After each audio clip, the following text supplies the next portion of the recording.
James has been a student at Helen Keller from the time of maybe 3 years old, where he started early intervention at Helen Keller.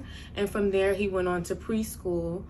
And the last year of preschool was done remotely due to the pandemic. So during that time, he would get his speech, he would get OT, PT, basically everything virtually. And I got to be his teacher, and I got to learn how things work at Helen Keller.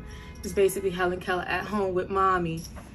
Something that I never experienced. Like I never knew that he did all of the work that he did in school until we got home, and I had to be responsible to make sure he got all of the services.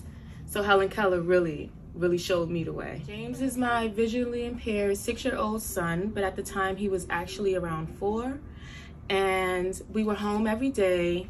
He was doing virtual learning, and there was a lot of language that was developed between him and I that I never experienced before this time.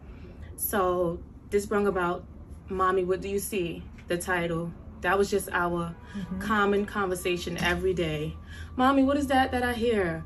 Mommy, what is that sound? Mommy, do you hear that? There's not really much diversity when it comes to children's stories.